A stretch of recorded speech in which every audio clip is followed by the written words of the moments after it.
Pilipino because of yung kanilang pagiging madiskado ng Pinoy, pagiging masipag ng Pinoy, at saka yung pagiging matalino ng Pinoy.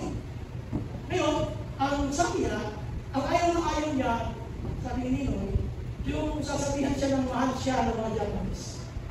Kasi yung salitang I love you, yung L, nagiging letter R.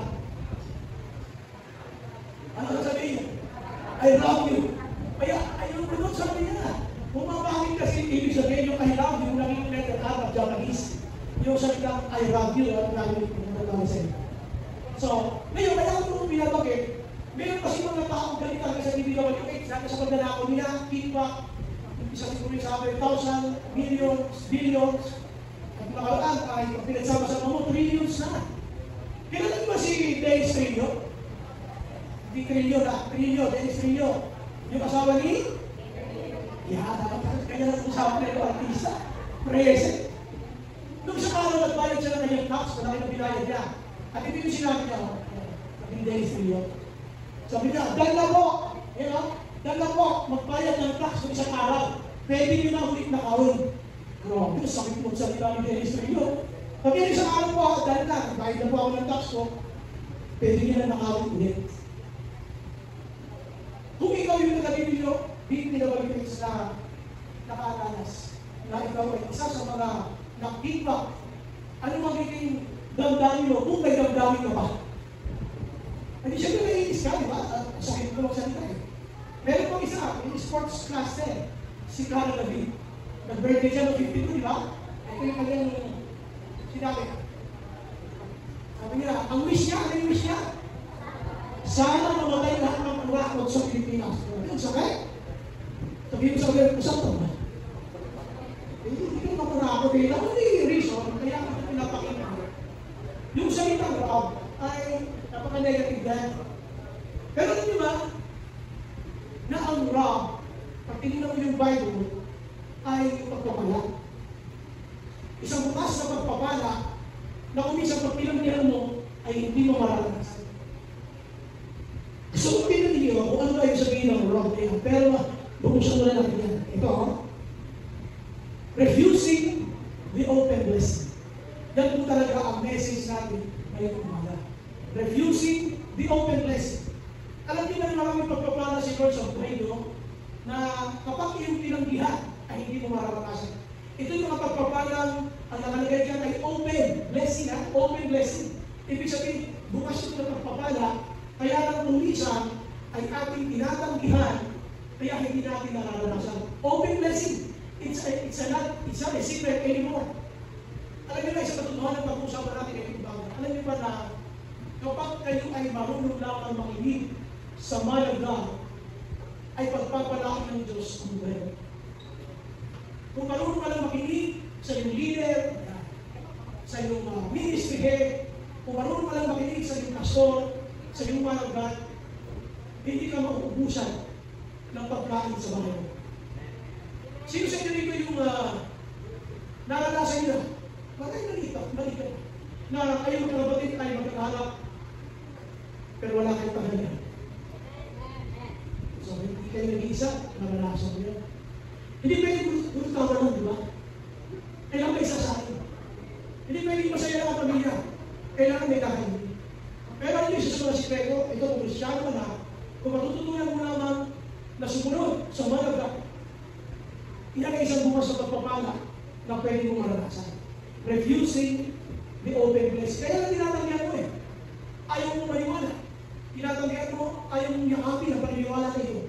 Pero hindi natin sabihin ng Bible. So, if you have your Bibles, sa natin sa 1 Kings chapter 17, verses 2 hanggang 16. Ito yung panahon na tinawag ng Panginoon si Elijah. Sabi sa kanya ni Lord, umalis na siya sa lugar mo, pumunta ka doon sa Karikuman. Sa lugar na yan, sabi ko patumira, sapagkat pagpapadala ako ng mga ubak na siya magbibigay ng pagkain. Pati yung panahon, yung group, yung batis na usa sa uminom na tuyo, kaya we had to transfer. Kung siya nag-transfer, parang magbibilang ba ay yung pinagpuntahan na lugar, ay parang may parang puntahan ito kasi sabi ni Lord, pumunta ka, sapagkat tinakusap na yung Judah na masusulay ng pagkain mo. At Yung byuda ay hindi naniwala doon sa utos ni Elijah, pero nung sumunod siya, hindi na wala ng pagkain sa bahay. Sino yung gusto mong lagi may pagkain sa bahay?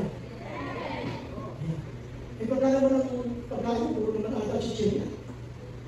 Sino yung mahilig sa mabuhan?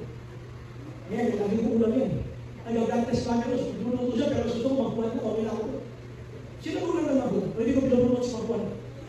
Okay, so dito, puntahan natin ang sabi ng Bible. Masahin natin. Sabi ng Bible, then the word of the Lord came to Elijah. Ano si Elijah? Elijah. Ayun. Hindi ka mabuti. Ito kasi Elijah dito masunurin. Ayun. Then the word of the Lord came to Elijah. Sabi sa kanya ni Lord, live here, turn eastward and hide in the very vine east of the Jordan. You will drink from the brook. Iinom ka mula sa mga east. You will drink from the brook and I have directed the ravens. Plural. Sabi niya, inutusan ko yung mga uwak to supply you with food there. Wow. Special, ba? Sino yung magbibigay sa kanya masusupply ng food? Sino masusupply ng food? Ravens. Plural kayo, no? Sabi niya, I have directed the ravens to supply you with food there. Ngayon, ito din natin. So he did what the Lord had told him. He went to the very vine east of the Jordan and stayed there. But sinabi yung stayed there. Kasi hindi siya pwede umalis doon nang walang sinasabi si Lord. So, the ravens, sila yung mga uwak ko ang dala sa kanya, the ravens brought him bread and meat in the morning. And bread and meat in the evening. Wow. Ganda, ba? Dahil pa yan ang samgyup-sal. Kasi, sa samgyup, walang kinamay. Puro marmi. Dito sa pinagbagon, ang kanyang nakainin, supply ng ravens, na pinadala ni Lord ay bread and meat. Sa morning, and bread and meat, sa evening. And he drank from the brook there. Doon siya umiinom sa batis. Ngayon, tumatingin tayo na tuyo. Sometime later, the brook dried up. So, ano nangyari? Because he had been already in the land. Then the word of the Lord came to him. Lumatuyo yung bagis, pinausap ulit ni Lord. Sino? Ano pangalan ng bida natin? Sino? Si Elijah. Ano ang sabi sa kanya? Go at once to Zarephath in the region of Sidon and stay there. Mapapansin nyo ha, hindi siya gumagalaw pag walang sinasabi si Lord. Nung siya pumunta doon, kanina sa Jericho Vine, stay there. So, kaya lang, naubos yung tubig sa bagis, o alis ka na dyan. Alam niyo, gusto ko makita dito. Yung, alam ni Lord, pagkulang mo na. Alam niyo, pagkulang mo na. So, natuyo na. Wala naman sinasabi sa Bible na siya ay nag-pray, Lord. Tuyo na yung bagis. Ano tawag mo rito? Walang sinabi. Ang sinabi ng Bible, nakita ni Lord, ubus na. Tuyo na. And then the Lord, tumagay din, bags ka dyan, pumunta ka naman sa Zarephath. Isang patunayan na alam ni Lord kung ano talaga ang buhay natin. Alam ni Lord, ano sitwasyon natin, kaya pag medyo kapos na, sasabihin mo lang, Lord, alam mo yan. Amen? Ano sabihin natin pag kapos na? Lord, alam mo yan. Kaya lagi ko sinasabi, alam ni Lord ang sitwasyon. Amen? So, ito na. So, bakit siya pumunta sa Zarephath? Sabi ng Bible, dito, ang kanya namang binere, hindi na ravens. Ang kanya inutusan, hindi na ravens. Dito, I have directed a widow there to supply them with food. Could you imagine, paano masusuplayan ng isang widow ang katulad ni Elijah? So he went to Zarephath. When he came to the town gate, a widow was there gathering sticks. So din sticks, maliliit na kahoy na gagawin pagkatog. He called to her, tinawag ni Elijah, sabi niya, would you bring me a little water in a jar so I can have a drink? Pwede bang makahilig sa'yo ng tubig? Pwede bang makinom? As she was going to get it, nung kukuha na tayong byuda ng tubig na hinihin niya, nagsalita ulit. Ito si Elijah. As she was going to get it, yung kukuha na, he called, tumawag ulit si Elijah. At ang sabi niya, and bring me please a piece of bread. At dumari, bigyan mo ako ng tinapay. Ngayon dito, pumalag na yung byuda. At ang sabi niya dito, yung byuda, kung yung Diyos mo na buhay, alam niya na wala akong tinapay. As long as the Lord lives, your dad lives, she replied, I don't have any bread. Wala akong kahit anong pagkain. At pinahili sa amin ng tinapay. Sabi niya, wala akong pagkain. Sabi niyo ng Bible, only a handful of flour. Kung kayo man ako ikakarampot na harina, at kukunti lang isa na tira ng sarja. Sabi niya, I am gathering a few sticks, sa totoo lang, sabi niya, nag-iipon ako ng maliliit na stick, upang maluto mo yun, patuwi, kami ng aking anak, at pagkatapos kami kumain, pwede na kami mamatay. That we may eat it and die. So, ito na kayo plan. Ngayon, nagpasilin niyo si Elijah. Elijah said, Lord, don't be afraid of God. Sabi niya, go home and do as you have said, but first, make a small loaf of bread for me, from what you have, and bring it to me. Yung sinasabi na ng konting kakarampot na natin sa iyo, sige, magluto ka ng tinapay, at pagkatapos ay, bago kayo mag-ilan, ako muna bigyan mo. Sobrang, nakikinom lang siya, nakikinom lang siya, kasi hindi pa ng pagkain namin ng mag-ina yun. At yung pagkain nila ng mag-ina ay iluluto nila pagka-uwi niya sana at pagkatapos pwede na silang buhay. Ngayon dito gusto ko sabihin na sa verse 14, for this is what the Lord, ito sabi ni Lord, pag sinunod mo ako, sabi ito sa babae, pag sinunod mo ako, for this is what the Lord, the God of Israel says, yung jar, sabi niya nalalagyan ng harina, the jar of flour, will not be used up, hindi mauubos. And the jar of oil will not run dry. Hindi matutuyo, yung oil. Until the day the Lord sends rain on the land. Ano yung sinasabi niya, until the Lord sends the rain on the land. Ano yung kung gano'n matala yun? That was another 7 years. Sa loob ng 7 taon, ay hindi ka maubusan. Kaya ito yun. So when she went away and did as Elijah had told her. So ginawa nga niya. Pinagluto niya mula doon sa harina o niya nasa niya. Tapos alay pagkain ng mag-ina. So please, all eyes here, important ito ha. So, nung ginawa niya ito, so there was food every day for Elijah and for the woman and her family. Dito makita niyo na, isang sikreto ng pagpapala ng Diyos sa ating mga Kristiyano ay yung sumunod ka, makinig ka sa marka. Why? Sabagat siya ang pinili ng Panginoon, kita niyo naman, maraming mga utos sa kanyang dito si Lord, pinakinggan ni Elijah, sinusunod niya, hanggang sa pagpapala. Ngayon, sabi ng Bible, for the jar of flour was not used up, and the jar of oil did not run dry, in keeping with the word of the Lord. Pag may sinabi ang Panginoon sa pamamagitan ni Elijah, kung kanyang mananggan, makinig ka. Pag sinabi si Lord sa pamamagitan ng iyong self-group leader, makinig ka. Pag may sinabi si Lord sa iyong self-group leader, sa iyong ministry, makinig ka. Kapag tinanggihan mo ang bukas na pagpapala para sa iyo, ay hindi mo talaga nakakalas. Number 1, ito yung utos ng Diyos. Kanino? Sino inutusan ni Lord? Sino? Si Elijah. Okay? So, sabi ng Bible, then the word of the Lord came to Elijah. Ang sabi ng salita ng Panginoon na nakalapit kay Elijah, ito sabi, live here, alis ka rito, turn eastward and hide in the Kerubim east of the Jordan. You will drink from the brook, and I have directed the ravens, ito mga ravens, yung mga uwak. I have directed the ravens to supply you with food there. Sumunod ba siya? Ulit, sumunod ba si Elijah? Yes, because there was an instruction.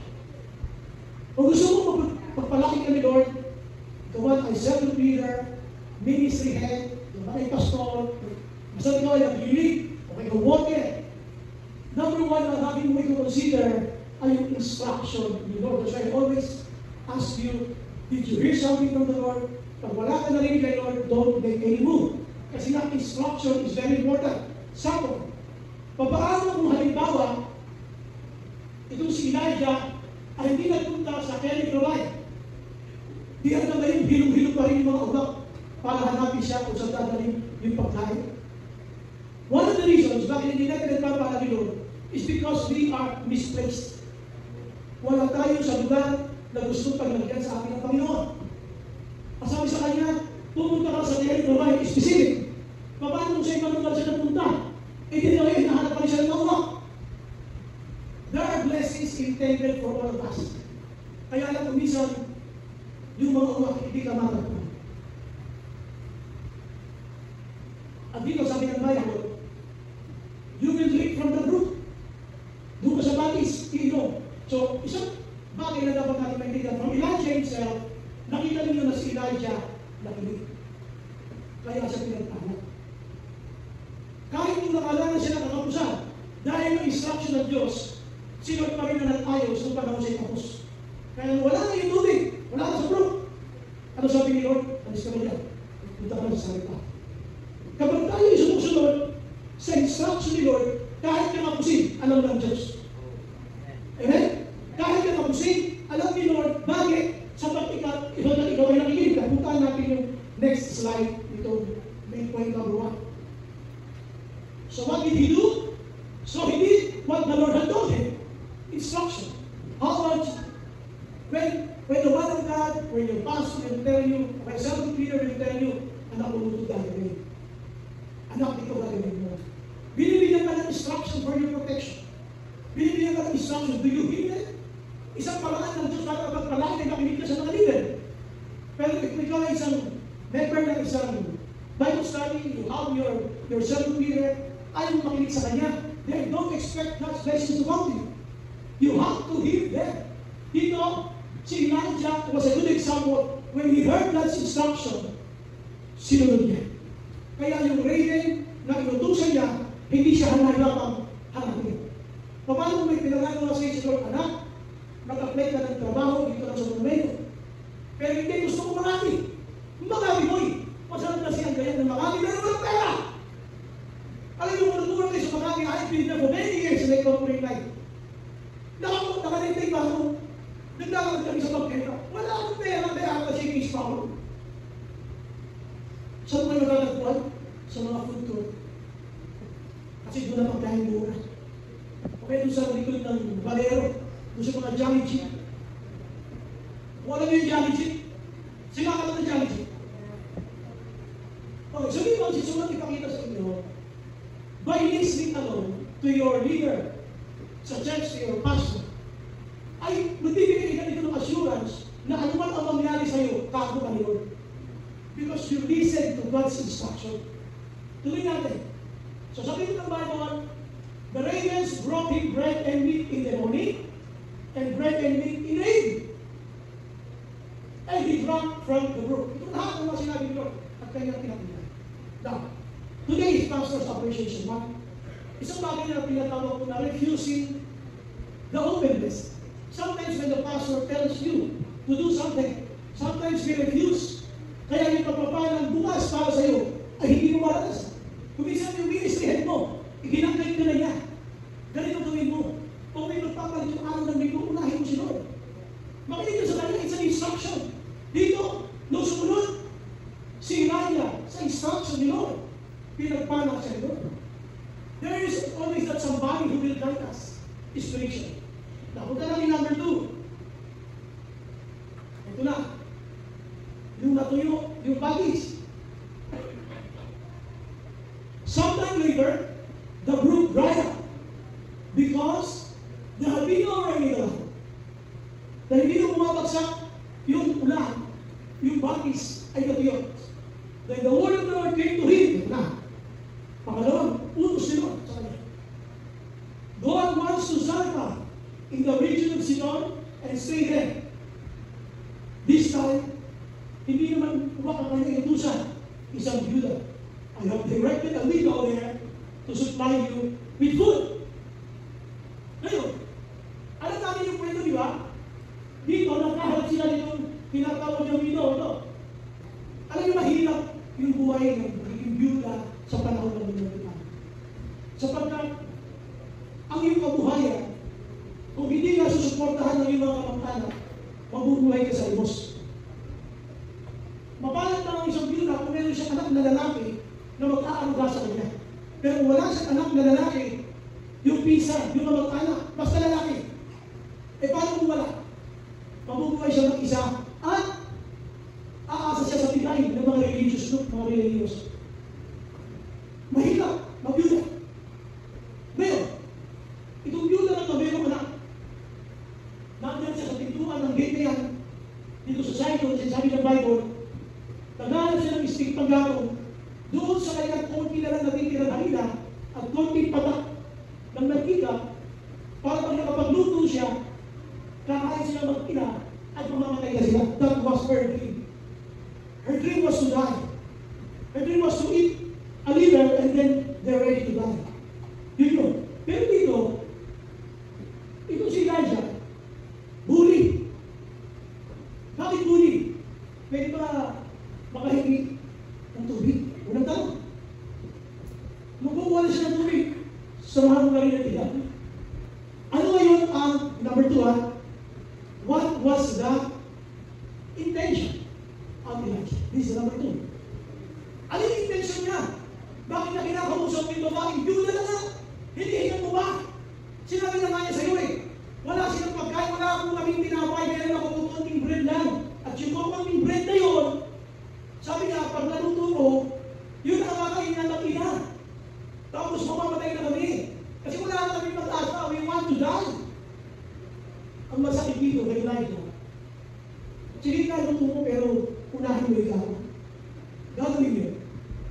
Sinong nanay gagawan? Ate Ray, gagawin mo. Parang hirap lang, nasundin ba kita? Pagkain mo ng pamilya ko, pag mong ilangalang eh, pagkatapos na yun eh. Hinihingi mo ba? Alam niyo ba, makinig mabuti na, hindi ito naiintindihan ng iba.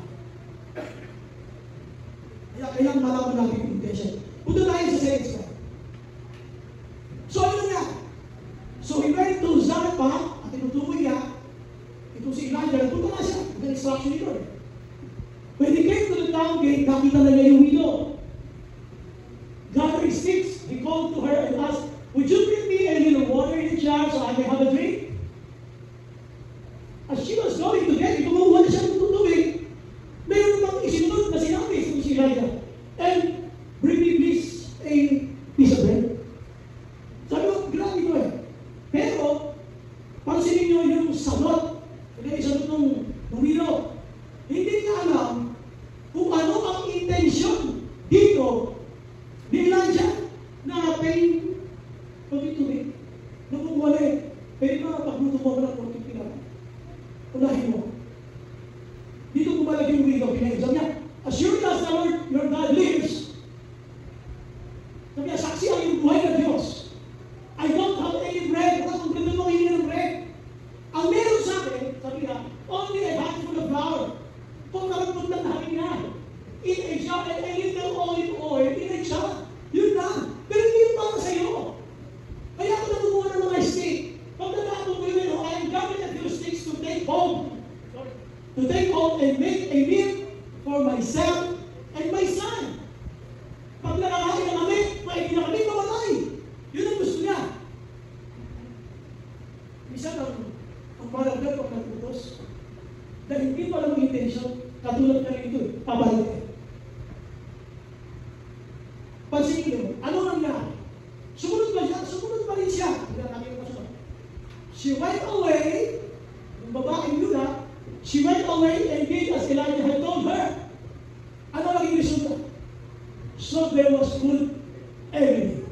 For Elijah, for the woman, and her family. So nagkaroon siya ngayon na pagka hindi na usap, there was food every day. Kaya kung gusto mong pagpalaki ka ng Lord, matuto kang makinig sa manatay. Kung minsan hindi natin alam ang intensyon. Pero kami naman po, wala na kami magkain, hindi mo ba? Tapos hindi ka man ang tubig sa kabilang, wala. Kung minsan ganyan tayo kumalang, pero hindi mo alam.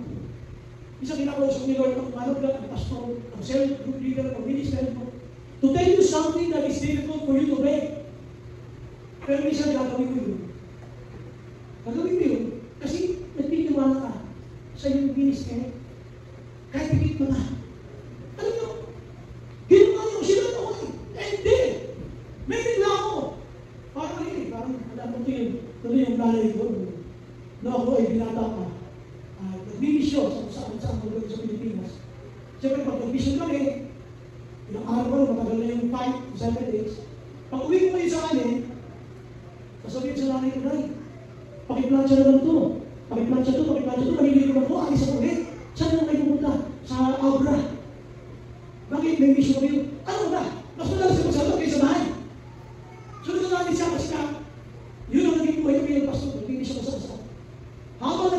siya, namamalatsa siya ng damit.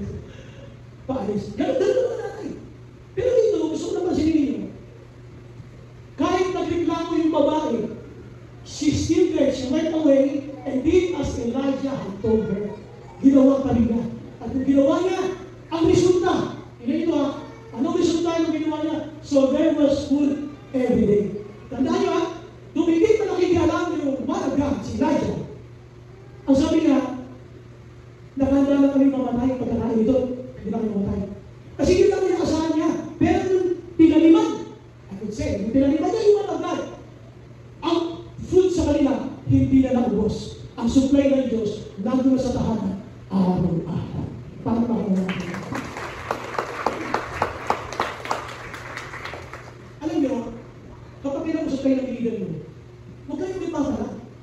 Bago niyo sabihin yan, pinag-pray niya. Bago niyo bitawan sa iyan, ipinapanalangin niya. At huwag na magkakatakot na magdalhin. Lalo-lalo na kung ito ay para sa inyong leader o sa inyong managgal. Tingnan niyo nga, kahit na gipit, kahit sa'yo walang-wala, dahil sinunod niya yung sinabi ng man of God, ano nangyari? So there was food every day for Elijah and for the woman and for her family. Nasubukan niyo ba? Sa loob ng bahay, may Netflix ka na, may internet ka na, wala kang makahain. Nasubukan niyo yun? Magkakaroon kayo. Sigal sa inyo. Mayroon ka na. Meron diyang kukulot siya. Kasi wala pa tayo. Mamaya, hindi lang kumulong. May lumabas sa sound sa ibang lugar ng buwan. Naku eh, alam mo, iba ang utot ng gutom. Hoy! Talaga kayo, makakiti kayo. Iba ang amoy ng utot ng gutom. Kaya kung sabihin sa akin, okay lang, kahit naman nagmamahala eh. Sabi ng isang worldly show, loud ain't enough. Hindi siya ba't nagmamahala naman eh. Kaya nagkakainin kayo. Amen ba? Ito, there was food every day. Amen. Pagpala pa ka natin siya. There was food every day. Pero nauutos ka, gagawin mo sa sarili mo, anong utos ni Lord? Para sa aking leader, ang hindi ko ba alam? Alam niyo kung tinangnan niya ito, si Elijah? The Lord bless. Not only Elijah, including her, including her son, and including the family. Ganun nga kasi ito, sabi ng Bible. So there was food every day for Elijah and for the woman and their family. So ano nangyari dito? For the jar of flour was not used up, hindi na umuusan naman ng jar, and the jar of oil did not run dry, in keeping with the word of the Lord spoken by Elijah. Sometimes, kaya hindi natin magawa ito, kasi nga, question natin yung utos. Tapos tayo ha, ano ang sabi na nito?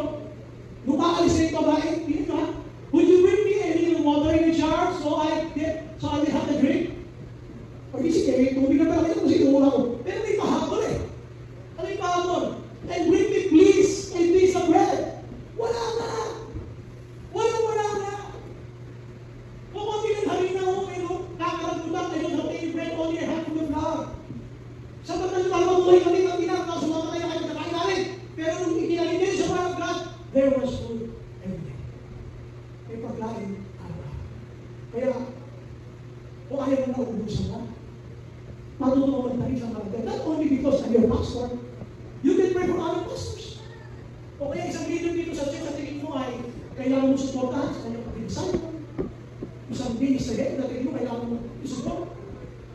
Wow! Di naman makikita niyo na pinagpala ni Lord itong babae ito lang. Hindi alam itong byuda na ito na pumapala ang intensyon ng man of God. Ang intensyon ng man of God, kaya ka sinasabihan na unahin mo ako upang ikaw ay pagpalain. Ayan o, there was food every day. Kung minsan, pag ang request ng cell leader o kaya ng pastor ay parang pabul sa kanya, masama ang iniisip natin. Masama ang iniisip natin. Ayaw natin mag-isipan na maganda. Pero dito, kitang-kita nyo. Ano nangyari? There was food every day. Kaya kung ayaw mong nauubusan ka, unahin mo. Sabi yung minister mo, unahin mo sport, unahin mo ang man of God, sa leader mo, Hindi na. Hindi support pamasahin ang hirap. Tanongin yung mga second leader mo. Dito kayo makikita-kita, magkakaroon kayo ng balabon. Sige mo, may mga anak pa ako, mga leader na nagnanakal. Galing balabon, papunta dito. Oo naman. Kung alam mo gano'n yun, sino man yun? Taunan mo. Upang hindi ka nang maubusan ng pamasahin. Araw-araw. Amen? O siya mo pala pagkakalala. Kaya sa pangatlo, kanina sabi ko, anong ahensya ng gobyerno? Yung nakikisip ninyo na napakurap. Ano yung ahensya ng gobyerno yun? DPWH. At ang pangatlo na to, ay marinig ko sa kanila yung tinatawag na insertion. Nakasinin pa na may in-insert sila dyan, ito lang sabi insertion. Sabi natin, ito yung programa nila, yung budget kaya programa nila, dito masinisig na. Kung saan ay, pinatawag na ng iba yung insertion ay kapag yung amendment. Yung ganda ulit, pinatakitaan na sa magitan ng insertions. So dito, ano yung insertion? Ano yung isinigit? Ang isinigit, alam yung ano? Meron pa bang tubig siya para makinig mo? Kung siya alis na, nagsingit. Ano siningit? Pero yun na, tinapay, sinigitan. Sinigitan, hindi na tubig. Sabi natin, Elijah said to her, don't be afraid. Go home and do as you have said. But first, make a small loaf of bread for me from what you have and bring it to me. And then make something for yourself and your son. So, unahin mo ako, tsaka na lang magluto para sa inyong mag-ina. Basahin niyo ano nangyari. She went away and did as Elijah had told her. Kung ano yung sinabi ni Elijah, pati yung kanyang insertion. So, ang naging resulta, there was food every day for Elijah and for the woman and her family. Alam niyo kung isa, kapag hindi natin ang intindihan, ang utos ng self-repilidan mo, papalit at papalit. Pero hindi mo alam, nasa ikabubuti mo, yung kanyang sinasabi. Ganun din yung mga ministry. Isa may mga ministry na masakit magsalita. Lalo na yung pastor ng ministry. Kaya, makakapasakit magsalita niyan. Sino nga yung pastor yan? May tutuloy ba sa ulo nito? Ang nakakot kayo? Hindi nyo maituro? Sabi nyo ng Bible, for the job of God, hindi na tuyo, basta Diyos na, the job of all did not run away. In keeping with the word of the Lord spoken by Elijah. Sabi ni Elijah, o sige, samahan mo na rin yung tinapay. Nangyay ka lang ng tubig, nangyay ka ng tinapay. Yun yung paninit, yun yung insertions. Ano nangyari? Nung sinunod niya yung buo, she went away and did as Elijah had told her. Kasama doon sa kanyang mga inutos ay yung sinasabi niya na may insertion. Pagdala kami ng tinapay, ha? Ginawa niya lahat yun. Ang resulta, so there was food every day for Elijah and for the woman and her family. So lahat sila ay pinagpala ng ating Panginoon. So tanong nila, ikaw ba ay sumusunod kayo ng kompleto? Naalala niyo yung magkapit-bahay na magsasara? Na sila ay lumapit sa barangay? Sabi mo isang lalaki, bakit mo gusto ipakulong ito? Magnanakaw ho yan eh. Bakit? Sabi nitong kapitbahay mo, isinoli na daw na yung campaign na binibintang mo sa kanya. Na sabi ko daw ay siya nagnakaw. Isinoli nga mo sa akin. O yun, ano mga nilirin na ako? Yung sinoli ho na sa akin, dami na ng campaign. Wala yung campaign. Wait, sorry yung campaign. Sabi mo sa akin, sorry yung campaign. O pinuhin mo, kung isa na sinusunod na natin yun, kung nakapulaso. Dito, mag-insert. Ipinasama. O sige, pag-irin. Tinapay ha, unahin mo. Dito sa kaso, she went away and did. Natapos siya gawin. And did as Elijah had told her. Kasama natin pati yung pamilya.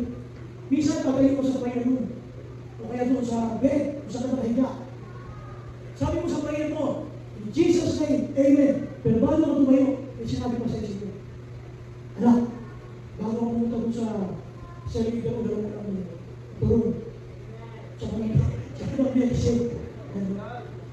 Yung part na yun, di mo narinig. Wala ka na naalala mo, nakadadaanan mo siya. Hindi mo nga doon ang turun. Kasi hindi ko nakakasal yun, nakakaaral na. Pero ayaw natin yun. Ayaw, doon.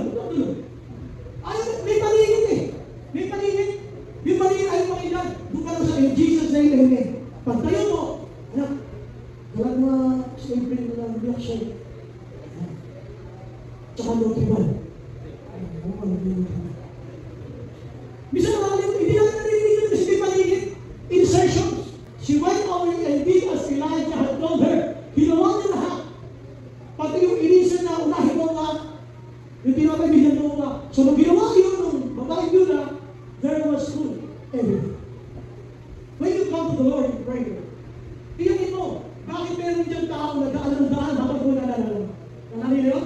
Isa naman nagpipray ka, ang tawag doon, wandering thoughts. Habang nagpipray ka, kung kayo silos magkatalagin mo, maalala mo yung tsura ng adobo. Yung paksiw na lechong paksiw. Ano ba naman? Nananalangin ako, ano ba yung ganyan? Hindi mo pala pinatakain sa iyo. Ipadala mo ito yan sa second leader mo.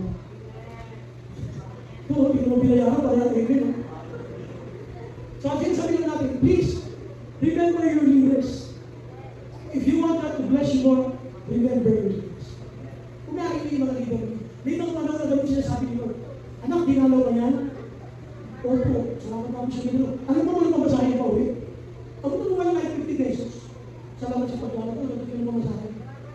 Kasi bakit nila ginagawa ngayon? Kasi nasa pagmamahal sa iyo. Gusto ka niya maibalik sa gawain ng Panginoon kahit pagkakad niya pauwi. Uy, ilan sa atin dito, hindi alam kung ano sitwasyon ng kanilang leader. Please, pray for it. Okay? So, punta natin ang conclusion ng message ito. Sabi na, obey your leaders and do what they tell you. Dahil po yun ha, obey your leaders and do what they tell you. Bakit? They are watching over your souls. Inaalagaan nila ang iyong kaluluwa. Pinapanalangin nila ang iyong kaluluwa. Gusto ka niya na mapaayos sa iyong Christian life. Please, obey your leaders and do what they tell you.